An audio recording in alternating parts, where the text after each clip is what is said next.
Electric thing, I've heard the concept of you charge it up and then you go home at night and you plug it in. If you discharge it into your home at night, what do you have left when you want to fire it up in the morning? Well, there's where the smart grid technology comes in again, right? So what you have to do is it's going to have to be the smart algorithms, right? So if you have, let's say, a round-trip commute in the morning that you have to take and you need a certain amount of power, you may not need the full power of that battery, but you would basically be able to sell power up to some threshold and say, okay, but don't take me below that threshold. It's just like in the middle of the night if you had an emergency, you got to go to the hospital.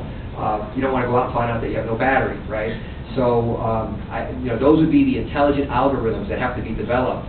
And again, now there might be someone who comes home and doesn't work in the morning, works from home for the first, and so there's everything's different for everyone, but you have to set it up and make sure that it doesn't violate any constraint that you have on your personal situation.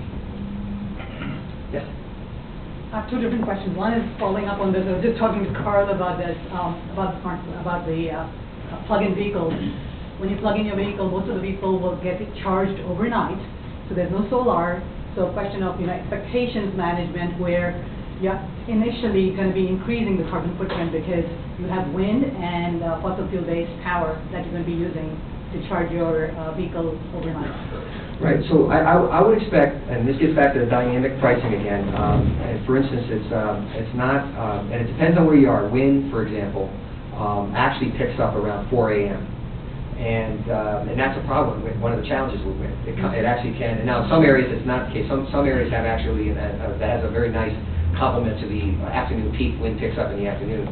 So you will need the price signal will send it. But I think your point's well taken that there is the potential, because in addition to price signal, there's the kind of the CO2 signal as well.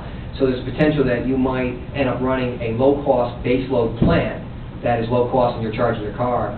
But I would still maintain that you have to look at it very closely, but I still think you got the environmental arbitrage that you'd be hard-pressed to buy energy from your local utility that would ever be as dirty as the gasoline car you're driving.